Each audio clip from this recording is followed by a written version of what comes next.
ہیں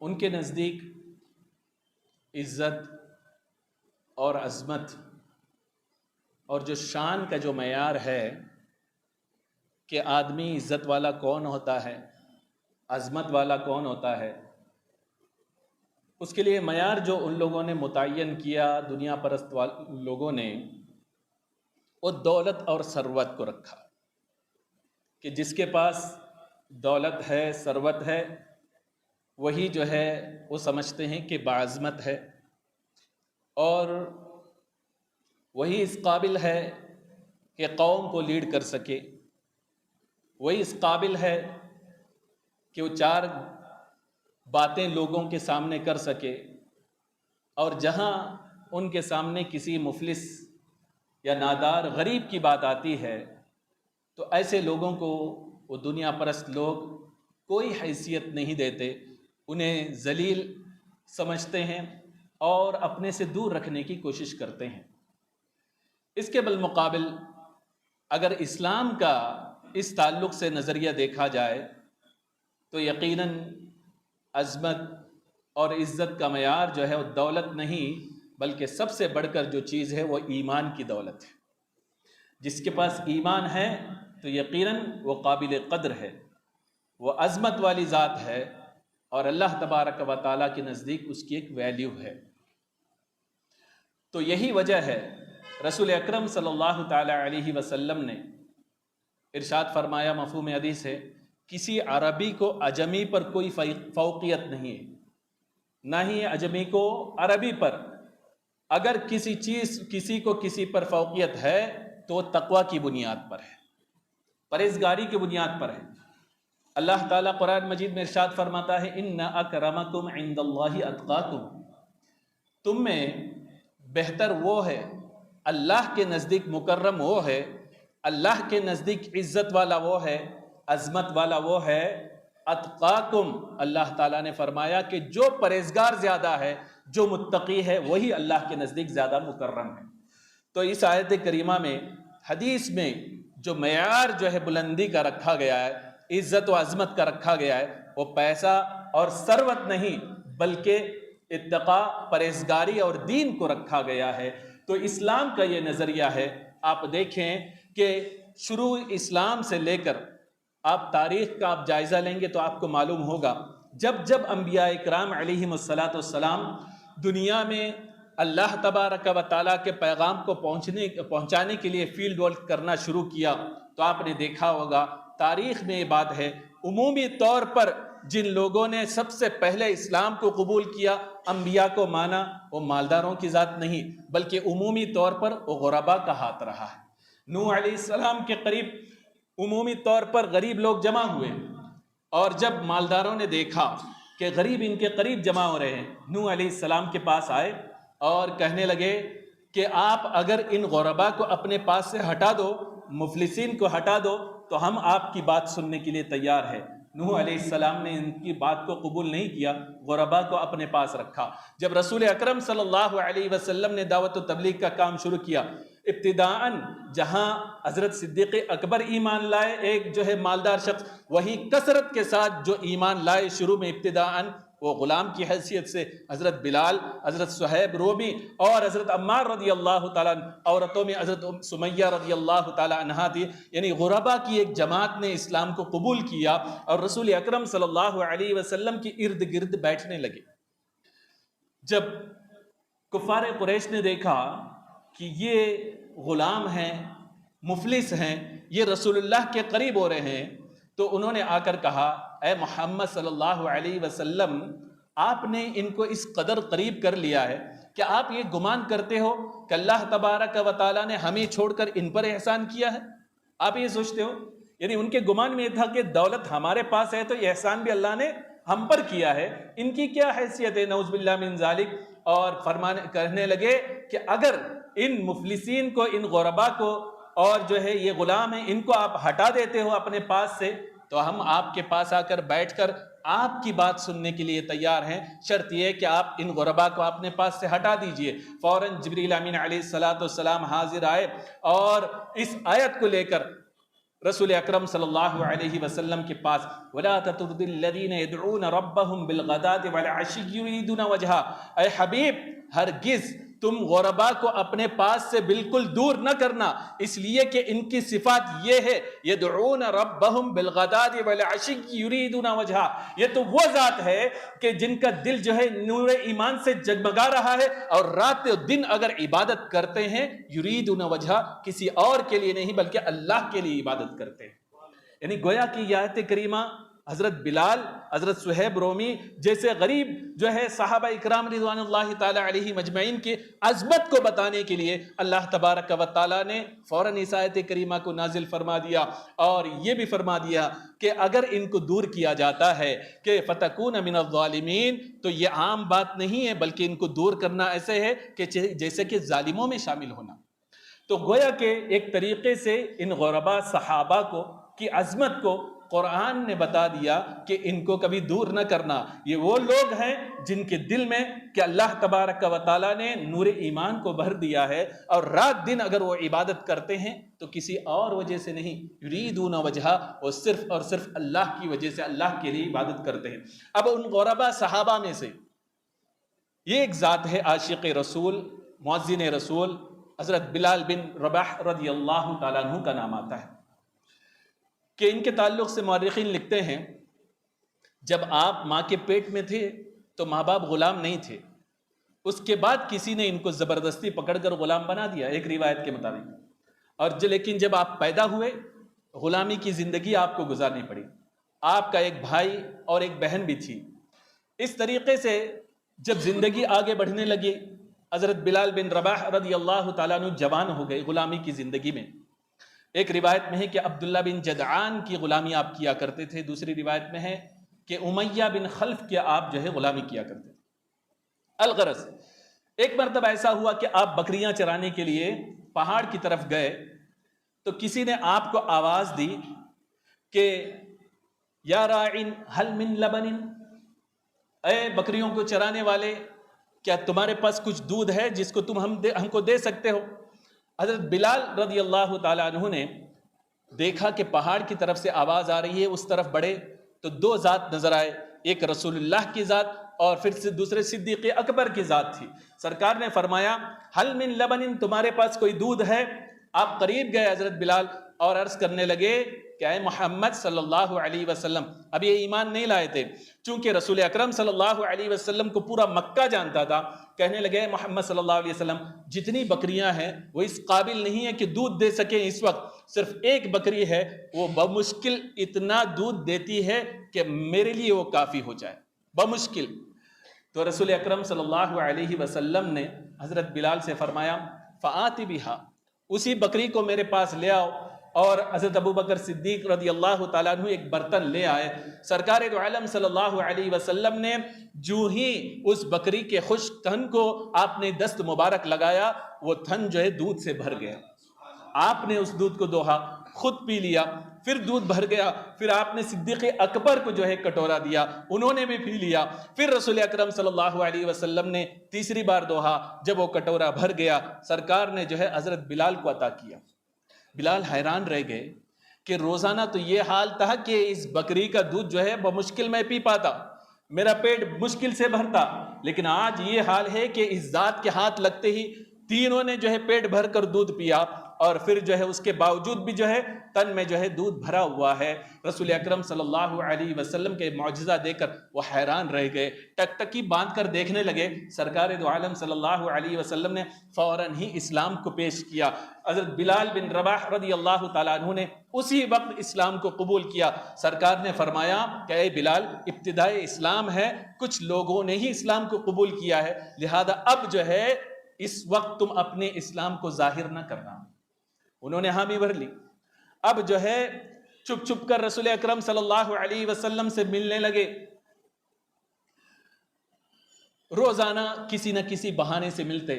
رسول اکرم صلی اللہ علیہ وسلم خود ارشاد فرماتے، حضرت عبداللہ ابن مسعود فرماتے ہیں اول جنہوں نے اسلام کو قبول کیا، اسلام کو ظاہر کیا، کان اول من اظہر اسلامہ سبعۃ، کہ جن لوگوں نے سب سے پہلے اسلام قبول کرنے کے بعد علی الاعلان اسلام کو ظاہر کیا، سب سے پہلے وہ کون ہے؟ حضرت عبداللہ ابن مسعود فرماتے ہیں رسول اللہ ابو بکر و عمار و امہ سمیہ و صہیب و بلال اور مقدار. یعنی رسول اکرم صلی اللہ علیہ وسلم نے سب سے پہلے اسلام کا اظہار فرمایا. چونکہ نبی تھے آپ کو اظہار فرمانا ہی تھا. جب اظہار فرمایا صدیق اکبر اور حضرت بلال، عمار، حضرت سمیہ اور صہیب رومی وغیرہ نے اسلام کو قبول کیا. جب جو ہے ابتدائے اسلام کا معاملہ تھا اور بچپنی کے عالم نے حضرت علی کرم اللہ وجہہ الکریم نے قبول کیا اور آپ نے اسلام کو ظاہر کیا.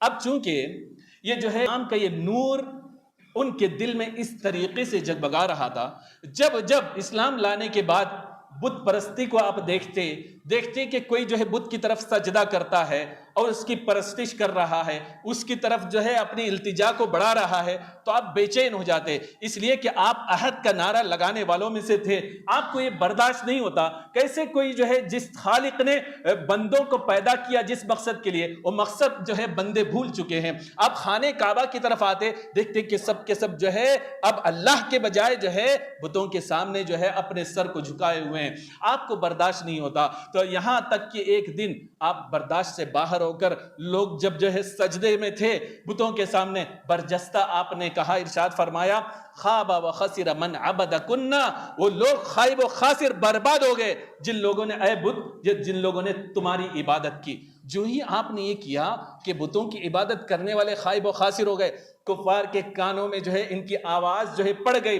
اب ان کے پیچھے دوڑنے لگے پکڑنے کے لیے. آپ جو ہے عبداللہ بن جدعان کے گھر جا کے چھپ گئے. عبداللہ بن جدعان سے کہا گیا کہ تمہارے غلام جو بلال ہیں وہ تو ہمارے بتوں کے خلاف باتیں کر رہے ہیں، لہذا ہمارے حوالے کر دو. اس نے جو ہے حضرت بلال کو پکڑا. فوراً جو ہے امیہ بن خلف اور ابو جہل کے پاس آ کے کہنے لگا میں نے اس کو تمہارے حوالے کر دیا، اب جو چاہے تم کرو، اس سے مجھے کوئی سروکار نہیں. امیہ بن خلف کے قبضے میں آتے ہی امیہ بن خلف نے کہا بلال بتاؤ کس کو پوچھتے ہو؟ کہا کہ محمد جس کو پوچھتے ہیں اسی کو میں پوچھتا ہوں. آقا ہے لیکن اپنے ایمان کو چھپایا نہیں بلکہ برملا ظاہر فرما دیا. جس کو محمد پوچھتے ہیں وہ واحد ہے، خدا ہے، ایکتا ہے، میں اسی کو پوچھتا ہوں. اب جو ہے ظلم و بربریت کہ اس انداز سے اس نے امیہ بن خلف نے شروع کیا. کبھی جو ہے چابک سے مار مار کر لو لہان کر دیتا اور دھوپ میں کھڑا کر دیتا، اور جب کبھی نہیں مانتے جو ہے آپ کے گردن پر جو ہے رسی باندھ دیتا اور محلے کے اوباش لڑکوں کو تھما دیتا اور وہ جو ہے گھسیٹتے ہوئے آپ کو لے جاتے اور کہتا کہ اب بھی جو ہے محمد کے دین کو چھوڑ دے. تو کہتے کہ احد احد، جس خدا کو ایک مانا ہے اس کو چھوڑ نہیں سکتا. دامن مصطفیٰ جو ہے کسی ہاتھ سے جو ہے اس ہاتھ سے چھوٹ نہیں سکتی. لہذا اس کے بعد جب دیکھا کسی بھی صورت میں ماننے کے لیے تیار نہیں ہے کہ عرب یہ جو ہے وہ تپتی ہوئی ریت ہے، اور جب نصف النہار کا موقع ہوتا، جب جو ہے عرب کے ریگستان میں اب سورج جو ہے آگ اگلنے لگتا اور زمین جو ہے تپتپانے لگتی، ایسی صورت میں حضرت بلال کو زخمی کر دیتا اور جو ہے اس گرم والی اس ریت پہ لٹا دیتا اور آپ کے سینے پہ جو ہے چکی رکھ دیتا تاکہ جو ہے آپ کو برداشت سے باہر ہو جائے اور جو ہے عہد عہد کرنا چھوڑ دے. کہتا کہ اب بھی محمد کے خدا کو مانتے ہو؟ بتاؤ خدا کتنے ہیں؟ ایک ہی زبان سے ایک ہی لفظ جاری ہوتا، احد احد احد. یہ گزارش کبھی نہیں کرتے کہ تو میرے آقا ہے تھوڑی دیر کے لیے چھوڑ دے، بلکہ سب کچھ برداشت کرتے. استقامت کا پیکر بن کر یہی زبان سے نکلتا کہ ظلم بربریت کے جتنے پہاڑ توڑنے وہ توڑ دو، لیکن بلال کی زبان سے ایک ہی لفظ نکلے گا، وہ ہے احد، اور کوئی زبان سے کچھ نکل نہیں سکتا. الغرض جو ہے دن بدن جو ہے بلال رضی اللہ تعالیٰ عنہ پر ظلم و ستم کے پہاڑ توڑتے جاتے. یہ ستم جو ہے بڑھنے لگا. رسول اکرم صلی اللہ علیہ وسلم جب دیکھتے آپ کی آنکھوں میں آنسو آتے. ایک دن جو ہے صدیق اکبر سے کہنے لگے کاش کوئی ایسا بندہ ہوتا کہ جو ہے بلال کو آزاد کرا دیتا. جو حضرت صدیق اکبر رضی اللہ تعالیٰ عنہ جانے لگے تو آپ نے دیکھا کہ بلال جو ہے گرم ریت پر سوئے ہوئے ہیں اور اوپر جو ہے چکی رکھی ہوئی ہے اور احد احد کا نعرہ لگا رہے ہیں، اور دوسری طرف سے امیہ بن خلف کوڑے مار رہا ہے. آپ نے کہا ہے امیہ شرم نہیں آتی؟ غلام جیسے کمزور شخص کو جو ہے بلال کو تم چپ کوٹتے ہو، مارتے ہو، پیٹتے ہو، تمہیں رحم نہیں آتا؟ تو امیہ بن خلف کہنے لگا اگر تمہیں رحم آتا ہے تم ہی لے لو، تم اسے لے لو. تو حضرت صدیق اکبر رضی اللہ تعالیٰ نے فوراً کہا میرے پاس ایک غلام ہے، صحت مند ہے، طاقتور ہے، اور جو ہے میرا پورا بزنس وہ سنبھالتا ہے. ایسا غلام ہے، تم اسے لے لو، بلال کو مجھے دے دو. پہلے تو مان گیا، پھر امیہ بن خلف کہنے لگا صرف غلام کا تبادلہ نہیں چلے گا، مال بھی چاہیے. تو کتنا چاہیے؟ اس نے کہا تقریباً 5 اوقیہ اس زمانے کا تھا، تقریباً 32 تولہ سونا. 32 تولہ سونے پہ وہ ایگری ہوا. آپ جانتے ہیں 32 تولہ سونا اس زمانے کے بھی لحاظ سے اگر دیکھا جائے 5 اوقیہ تقریباً 16 لاکھ روپیز، مور دین 16 لاکھ روپیز اس بنتا ہے. اس دور میں آپ نے 5 اوقیے میں خریدا، یعنی 16 لاکھ روپے سے بھی زیادہ دے کر حضرت بلال کو خریدا. اور وہ ہنسنے لگا کہ اے ابو بکر تمہیں کیا ہو گیا ہے کہ جو ہے مار کھاتے کھاتے طاقت اس کی چلی گئی، اور ایک حبشی غلام ہے اس کے اندر کچھ نہیں رہ گیا، اسے جو تم جو ہے 32 جو ہے تولہ سونے پہ جو ہے تم خرید رہے ہو. اگر اڑے رہتے 1 اوقیہ دوں گا تو خدا کی قسم میں جو ہے اس کی قیمت ہمارے نزدیک ایسی ہے 1 اوقیہ میں بھی بیچ دیتا میں تمہیں، لیکن تم نے جو ہے بہت بڑا سودا کر لیا ہے، نقصان کا سودا کر لیا ہے. صدیق اکبر کہنے لگے کہ تمہارے نزدیک تو بلال کی حیثیت 1 اوقیہ کی ہے، لیکن تم نہیں جانتے اس کے دل میں جو ایمان ہے ہمارے نزدیک اس کی قدر و قیمت کیا ہے. تم جو ہے 1 اوقیہ کہتے ہو، خدا کی قسم اگر تم لو ابھی تم الامیت اوقیت لاخذتہ 1 اوقیہ کی بات کرتے ہو، اگر تم 100 اوقیہ سونا مانگتے اور کہتے کہ بلال چاہتے ہو تو 100 اوقیہ سونا دے دو، خدا کی قسم 100 اوقیہ دے کر غلام کو خرید لیتا ہے. یعنی بلال کی قدر و قیمت ہمارے نزدیک اتنا زیادہ ہے کہ 100 بھی مانگتا تو میں اس کو دے دیتا، تم نے صرف 5 مانگا ہے، اس لیے کہ بلال کی قدر کو ہم جانتے ہیں. الغرض حضرت بلال رضی اللہ تعالیٰ عنہ کو سہارا دیکھ کر رسول اکرم صلی اللہ علیہ وسلم کے پاس لایا گیا.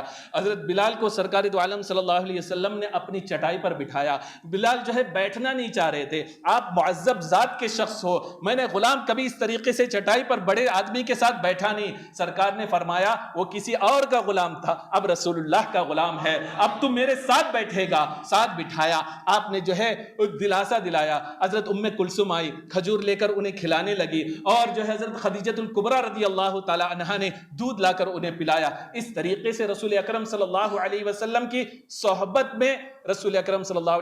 صحبت میں زندگی گزارنے لگی. اور سرکار فرماتے ہیں اب بلال عام شخص نہیں رہا، ان کی ذات، ان کے کیریکٹر کا عالم کیا ہے. سرکار فرماتے ہیں نعم المرء بلال وهو سید المؤذنین. بلال عام شخص نہیں ہے، بہت ہی عمدہ شخص کوئی ہے تو وہ بلال ہے، اور تمام مؤذنین کا سردار کوئی ہے تو وہ بلال ہے. سرکار فرماتے ہیں اور اتنا ہی نہیں، اسلام لائے، سرکار نے جو دیکھا، انہوں نے جو ظلم و استبداد جو ہے انہوں نے برداشت کیا، سرکار نے صلہ بھی ویسے ہی عطا کیا. فرماتے ہیں حدیث کا مفہوم ہے اشتاقت الجنت الی ثلاثۃ، 3 لوگ ایسے ہیں جن کے جنت خود مشتاق ہے. ہم اور آپ کا عالم کیا ہے؟ رات دن ہم دعا کرتے ہیں مولا تعالیٰ جنت عطا کرے، ہمارے دل میں خواہش ہے کہ جنت ہمیں ملے، لیکن جنت کی خواہش کیا ہے؟ سرکار فرماتے جنت چاہتی ہے کہ 3 لوگ جلد سے جلد مجھ میں آ جائے. سرکار فرماتے وہ کون ہیں؟ وہ علی و عمار و بلال. کوئی اور نہیں، ایک ذات علی کی ہے، دوسری ذات عمار کی ہے، تیسری ذات کوئی اور نہیں بلال کی ہے. جسے جنت خود چاہتی ہے کہ یہ جو ہے میرے اندر آ جائے. اور رسول اکرم صلی اللہ علیہ وسلم خود فرمایا کہ جب بلال رضی اللہ تعالیٰ عنہ کو حضرت ابو بکر نے جو ہے آزاد فرما دیا، رسول اکرم صلی اللہ علیہ وسلم کی نظر حضرت ابو بکر پڑی. فرمایا رحم اللہ ابو بکر، کہ اللہ تبارک و تعالی ابو بکر پر رحم کرے، اس لیے کہ اس نے اپنی بیٹی کا نکاح مجھ سے کیا اور مجھ سے کرایا، اور جو ہے مجھے مدینہ تک ہجرت کے طور پر مجھے مدینہ پہنچایا. اور تیسری چیز سرکار نے فرمایا اس نے بلال کو آزاد کروایا کہ مولا تعالیٰ اس وجہ سے تو ابو بکر پر رحم فرما. اور سرکار دو عالم صلی اللہ علیہ وسلم خود ایک دن حضرت بلال رضی اللہ تعالیٰ عنہ سے پوچھتے ہیں اے بلال، میں جنت میں گیا لیکن میں نے یہ دیکھا جنت میں مجھ سے آگے تمہارے چلنے کی آواز میں نے سنا، آخر کیا وجہ ہے کہ تمہاری آواز کو میں نے جنت، تمہارے قدموں کی آہٹ کو مجھ سے پہلے میں نے سنا، مجھ سے آگے آگے سنا، وجہ کیا ہے؟ حضرت بلال عرض کرتے ہیں یا رسول اللہ صلی اللہ علیہ وسلم کوئی اور وجہ نہیں ہے، جب میں وضو کرتا ہوں اور جتنی طاقت ہوتی ہے اس قدر میں نفل نماز ادا کرتا ہوں، ہو سکتا ہے کہ اللہ کو زیادہ پسند آئی ہو اور اسی کے صدقے میں اللہ نے مجھے جنت عطا کی ہو. تو رسول اکرم صلی اللہ علیہ وسلم دنیا میں جنت میں جانے سے پہلے ہی جنت میں جو ہے بلال رضی اللہ تعالیٰ عنہ کی آہٹ کو اپنے سے پہلے ہی سن لیا. گویا کہ اس کی تشریح میں مورخین لکھتے ہیں، محدثین، گویا کہ حضرت بلال رضی اللہ تعالیٰ عنہ سرکار کا غلام بن کر جو ہے آگے آگے چلیں گے، اور سرکار صلی اللہ علیہ وسلم جو ہے سردار کی حیثیت سے، سید الانبیاء کی حیثیت سے پیچھے پیچھے چلیں گے. اور اتنا ہی نہیں، حضرت بلال کرم اللہ رضی اللہ تعالیٰ عنہ کے تعلق سے رسول اکرم صلی اللہ علیہ وسلم نے فرمایا بلال کی حالت یہ ہے کہ اس کی حیثیت خیر السودان لقمان و بلال و مہجا، یعنی سیاہ فام میں کہ جو حبشہ کے رہنے والے ہیں ان میں سب سے بہترین کون ہے؟ سرکار فرماتے ہیں سب سے بہترین لقمان ہے، اس کے بعد جو ہے حضرت بلال ہے، اور پھر اس کے بعد میں مہجا ہے. اور سرکار نے فرمایا سابقین 4 ہیں، سب سے پہلے اسلام کا اعلان کرنے والوں میں عرب میں سب سے پہلے میں ہوں. اور فرماتے ہیں اگر حبشہ میں دیکھو تو سب سے پہلے بلال ہے، اور روم میں دیکھو تو کوئی اور نہیں سہیب ہے، اور فارس میں کوئی اور نہیں سلمان فارسی ہے. یعنی سب سے پہلے حبشہ میں اسلام لانے کی دولت اگر کسی کو نصیب ہوئی اس امت میں تو حضرت بلال رضی اللہ تعالیٰ عنہ کو ہے. یہی وجہ ہے مورخین نے لکھا حضرت بلال جو ہے رسول اکرم صلی اللہ علیہ وسلم کی صحبت میں اس طرح رہے، 1-2 سال نہیں بلکہ تقریباً 23 سال رسول اللہ کی قربت میں رہے. اور مورخین لکھتے ہیں لم يعرف احد من الصحابہ کہ ہم کسی دوسرے صحابی کو اس طریقے سے جانتے ہی نہیں کہ لازمہ علیہ السلام کما لازمہ هذا المؤذن، کہ جس قدر قربت جو ہے ساتھ حضرت بلال رہے، دوسرے کے بارے میں اتنی صحبت اختیار کی ہو، ہم کسی دوسرے صحابی کے بارے میں نہیں جانتے. یعنی رسول اکرم صلی اللہ علیہ وسلم کے پاس ہمیشہ ہوتے، 5 نماز رسول اللہ کے پیچھے ادا کرتے، رسول اللہ کو دیکھ کر اذان دیتے، اور رسول اللہ کے گھر کا سارا کام حضرت بلال سنبھالتے. ازواج مطہرات کی ساری جو ہے باہر کی ضروریات حضرت بلال رضی اللہ تعالیٰ عنہ کرتے. یہاں تک کہ حدیث میں آتا ہے کہ عام تو عام چیز، لیکن رسول اللہ صلی اللہ علیہ وسلم کے خزانچی کوئی تھے تو حضرت بلال تھے. آپ دیکھیں کس قدر عظمت ہے. آپ کا کوئی نوکر ہو یا کسی اور کا نوکر بن کے کسی نے زندگی گزارا ہو، آپ کے پاس آ جائے کہ آپ اپنی تجوری کی چابی اس کو دے دو گے؟ اتنا بھروسہ کر لو گے؟ لیکن قربان جائے بلال کی عظمت پر اور اس کی امانت داری پر، دیانت داری پر رسول اکرم صلی اللہ علیہ وسلم نے بیت المال کی چابی ہی، کنجی ہی جو ہے بلال کو عطا کر دی. تو گویا کہ حضرت بلال رضی اللہ تعالیٰ عنہ اس قدر امانت دار تھے، دیانت دار تھے، رسول اکرم صلی اللہ علیہ وسلم نے ان پر اعتماد کیا. اور اتنا ہی نہیں بلکہ لوگوں کو اتنا اعتماد تھا. حضرت بلال کے ایک بھائی تھے، اور صحابہ کے درمیان ان کی عظمت کس قدر تھی، مسلمانوں کے درمیان آپ دیکھیں، انہوں نے جو ہے ایک عربی عورت سے رشتہ مانگا حضرت بلال کے بھائی نے. تو انہوں نے کہا کہ تم کون ہو؟ کہا کہ حضرت بلال کا بھائی ہوں. تو کہا کہ حضرت بلال آئیں گے اور گواہی دیں گے تب ہم مانیں گے. حضرت بلال گئے. ایک روایت میں آتا ہے کہ انہوں نے یمن میں رشتہ مانگا تھا. حضرت بلال ان کے لیے گئے. جانے کے بعد اس گھر پہ کہا کہ اے لوگوں سنو، تم نے اس کے رشتے کے تعلق سے اس نے بات کی، گواہ کے لیے بن کر میں آیا ہوں، یقیناً یہ میرا بھائی ہے، لیکن سن لو اس کے عادت و اخلاق اتنے اچھے نہیں ہیں جتنے تم سمجھتے ہو. اگر تم چاہو تو رشتہ دو، ریجیکٹ کرنا چاہو تو ریجیکٹ کر دو. یہ کہا سیدھے مسجد میں جا کے نماز پڑھنے لگے. جو ہی جانے لگے ان کے گھر والوں نے کہا اے بلال بن رباح رضی اللہ تعالیٰ عنہ سیدنا، کہ ہماری یہ عظمت کی بات ہے، خوشی کی بات ہے، فخر کی بات ہے کہ ہم بلال جیسے کہ بھائی سے اپنی بیٹی کا رشتہ کرنے جا رہے ہیں. تو یقیناً کہ آپ سے ان کی نسبت ہے، ہم اس رشتے کو ہرگز ریجیکٹ نہیں کر سکتے تھے. اور یہاں تک کہ عظمت کا عالم یہ ہے کہ حضرت فاروق اعظم کے بلال اور سہیب رومی دونوں پہلے غلام تھے. آئے اسی وقت سرداران قریش میں سے حضرت ابو سفیان اور سہیل بن عمر جیسے پہلے بہت بڑے سردار رہ چکے، سرداری کی حیثیت ان کی تھی، وہ بھی آئے. حضرت عمر نے اپنے گھر کے اندر پہلے حضرت بلال اور حضرت سہیب رومی کو بلایا. باہر جو ہے جب حضرت ابو سفیان اور سہل بن عمر نے دیکھا ہم سردار ہیں، ہمیں بلانا چاہیے تھا اندر، لیکن انہوں نے جو ہے جو پہلے غلام رہ چکے ان کو بلا رہے ہیں، بات کیا ہے؟ تو حضرت عمر رضی اللہ تعالیٰ عنہ نے جب ان کو روانہ کیا، ان کو بلایا، وہ جو ہے غصے سے بھرے ہوئے تھے، کہنے لگے آج سے زیادہ بے عزتی ہم نے کبھی محسوس نہیں کی، آپ نے جو ہے ہم سے پہلے ان کو بلا لیا، یہ جو ہے ایک زمانے میں غلام رہ چکے ہیں۔ حضرت عمر رضی اللہ تعالیٰ عنہ نے فرمایا تمہارا غصہ بجا ہے، لیکن سن لو بلال اور سہیب رومی کو تم کیا جانتے ہو؟ اس وقت جب تم نے اللہ و رسول کو جھٹلایا، سبقت کرنے والے بلال اور سہیب ہیں۔ اسلام لانے میں تم سے پہلے یہ ہے، تم نے جھٹلایا۔ اور اتنا ہی نہیں، قیامت کے دن بھی کہ جب جو ہے سارے جنت میں جائیں گے، بلال سہیب پہلے جائیں گے، تمہاری باری وہاں بھی بعد میں آئے گی، تو سن لو کان کھول کر، جس طریقے سے عمر کی دربار میں ان دونوں نے سبقت کی، دنیا میں بھی یہ سبقت کریں گے، آخرت میں جنت میں جانے میں بھی تم سے پہلے سبقت کرتے ہوئے جنت میں جائیں گے، وہاں بھی تم پیچھے رہو گے۔ تو گویا کہ حضرت عمر رضی اللہ تعالیٰ عنہ کے نزدیک جو ہے سرداران قریش بھی آ جائیں، لیکن فوقیت حضرت بلال کو دیا کرتے تھے۔ جب بازار میں بھی حضرت عمر ہوتے اور دیکھتے کہ حضرت بلال پر نظر پڑتی، کوئی عام بلال کہہ کے نہیں پکارتے، یا سیدنا یا سیدنا کہہ کے پکارتے، اے ہمارے سردار ادھر تشریف لائیے، اور یہی کہہ کے آپ لوگوں کو تعلیم دی، ہمیشہ سے جو ہے سردار کہہ کے پکارا۔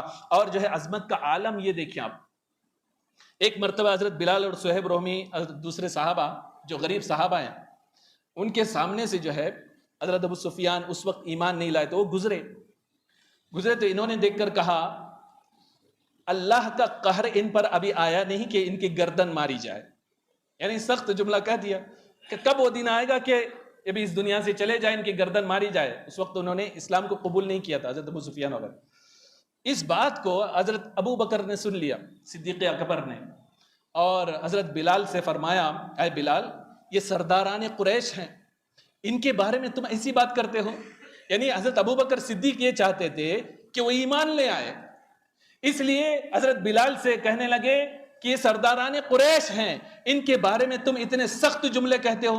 یہ کہہ کر وہاں سے لوٹے اور سرکار کی بارگاہ میں آئے اور عرض کرنے لگے یا رسول اللہ صلی اللہ علیہ وسلم، بلال اور سہیب جو ہے سرداران قریش کے بارے میں اتنے سخت جملے کہہ رہے تھے۔ سرکار دو عالم صلی اللہ علیہ وسلم نے سن کر برجستہ ارشاد فرمایا اے ابو بکر، کہ ایسا تو نہیں تم نے بلال اور سہیب کو یہ کہہ کر ناراض کر دیا؟ اگر تم نے یہ کہہ کر بلال اور سہیب کو ناراض کر دیا تو خدا کی قسم تم نے رب کو ناراض کر دیا۔ اور یہ سنا فوراً حضرت صدیق اکبر پلٹے اور بلال کے پاس آئے اور کہنے لگے اے بلال مجھے معاف کر دو، میں نے جو ہے تمہارے تعلق سے سخت جملہ کہہ دیا۔ حضرت بلال نے کہا آپ ہی تو وہ ہیں جنہوں نے مجھے آزاد کیا، آپ سے ناراضگی کس قدر ہو سکتی ہے؟ آپ سے میں ناراض نہیں ہوں۔ تو اس روایت سے بتانے کا مقصد یہ ہے، سرکار نے برجستہ فرما دیا اے ابو بکر، اگر تم نے بلال کو ناراض کیا تو گویا کہ رب کو ناراض کیا۔ اب سوچئے کس قدر حضرت بلال کی عظمت ہے۔ ایک مرتبہ حضرت بلال کی ان کی بیوی سے کچھ انبن ہو گئی، ان کا نام بھی ہندا تھا۔ سرکار دو عالم صلی اللہ علیہ وسلم کے پاس آ کے حضرت بلال نے شکایت کی کہ میری بیوی نے ایسے ایسے سخت جملہ کہا۔ سرکار نے فرمایا ٹھیک ہے میں بعد میں آتا ہوں۔ بعد میں جب ان کے گھر پر گئے تو حضرت بلال نہیں تھے۔ آپ نے ان کی بیوی سے پوچھا یہ بتاؤ بلال کا رویہ تمہارے ساتھ کیسا ہے؟ بیوی کہنے لگی وہ مجھ سے بہت محبت کرتے ہیں، بہت چاہتے ہیں۔ سرکار نے فرمایا خدا را میرے بلال کو ناراض نہ کرنا، آئندہ میرے بلال کو ناراض نہ کرنا۔ سرکار نے کچھ نہیں پوچھا، صرف یہ پوچھا کہ بلال کا رویہ کیسا ہے، اور فرمایا کہ بلال میرا ہے تو اس کی ناراضگی کے وقت جو ہے تم سوچنا بلال کی نسبت مجھ سے ہے، لہذا اسے ناراض کبھی اپنی زندگی میں نہ کرنا۔ یہی وجہ ہے بڑے سے بڑا ہوتا کہ حضرت ابو ذر رضی اللہ تعالیٰ عنہ نے ایک مرتبہ آپ کو کچھ سخت جملہ کہہ دیا کہ اے غلام کے بیٹے کہہ دیا۔ سرکار دو عالم صلی اللہ علیہ وسلم سے شکایت کر دی۔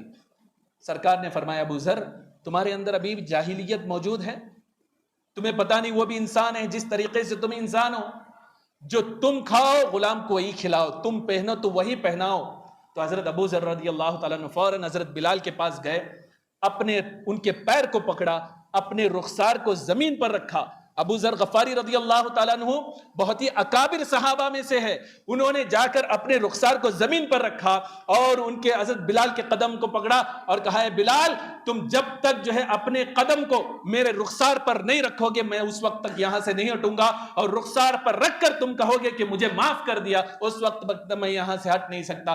بلال رضی اللہ تعالیٰ عنہ پہلے تو منع کرتے رہے، میں قدم کو جو ہے تمہارے رخسار پر نہیں رکھ سکتا، لیکن بار بار جب اصرار کیا تب جا کے آپ نے تھوڑی دیر کے لیے رکھا، کہا کہ ابو ذر تم میرے بھائی ہو، میں نے تمہیں معاف کر دیا۔ تو بتانے کا مقصد یہ ہے جلیل القدر صحابہ کو بھی رسول اکرم صلی اللہ علیہ وسلم نے تعلیم دی کہ بلال کو ناراض نہ کرنا، اگر بلال کو ناراض کرو گے تو اللہ تبارک و تعالیٰ تم سے ناراض ہو جائے گا۔ الغرض حضرت بلال حبشی رضی اللہ تعالیٰ عنہ کی ذات بہت بلند مقام ہے۔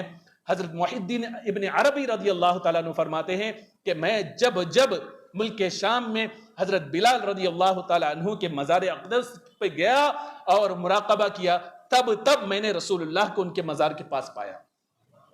کس قدر بلند عظمت آپ دیکھیں۔ تو ملک شام میں ہی، الغرض بہت ڈیٹیل ہے، بتانے کا مقصد یہ ہے کہ بلال رضی اللہ تعالیٰ عنہ کو اللہ تعالیٰ نے بہت بڑی عظمت سے نوازا، اور جو ہے تقریباً 63 ایئرز کی ایج میں آپ جو ہے ملک شام میں ہی جو ہے آپ کا وصال ہوا، اور وہیں جو ہے آپ کو دفن کیا گیا۔ آج بھی ان کے مزار جو ہے فیض کے لیے بہت عام ہے، اور وقت کے ابدال قطب جو ہے وہاں حاضری دیتے ہیں۔ سرکار دو عالم صلی اللہ علیہ وسلم وہاں تشریف لاتے ہیں، تو آپ دیکھیں کہ جو عاشق اور ان کی عظمت کو سلام، کہ آدمی عشق بولے یا عاشق بولے ذہن بلال کی طرف دوڑتا ہے، آدمی جو ہے مؤذن بولے تو بلال رضی اللہ تعالیٰ عنہ کی طرف نظر دوڑتا ہے۔ تھے تو ایک جو ہے گندمی رنگ کی ایک ذات تھی، اور غلام کی حیثیت سے پیدا ہوئے بظاہر، اور غلام کی حیثیت سے بڑے ہوئے، لیکن جو ہی اسلام کو انہوں نے قبول کیا کہ رسول اکرم صلی اللہ علیہ وسلم نے ان کی عظمت کو اوج ثریا تک پہنچا دیا۔ تو بتانے کا مقصد یہ ہے اسلام میں ایک دوسرے کو اگر فضیلت ہے تو ایمان کی بنیاد پر ہے اور تقوی کی بنیاد پر ہے۔ اللہ نے حضرت بلال رضی اللہ تعالیٰ عنہ کو جو عظمت عطا کی وہ ایمان اور تقوی کی بنیاد پر عطا کی۔ اللہ تبارک و تعالیٰ سے دعا ہے کہ اللہ تبارک و تعالیٰ ہمیں حضرت بلال رضی اللہ تعالیٰ عنہ کے عشق کا صدقہ ہمیں اور ہمارے بچوں کو بھی عطا کرے۔ استغفر اللہ ربی من کل ذنب واتوب الیہ، وآخر دعوانا ان الحمد للہ رب العالمین۔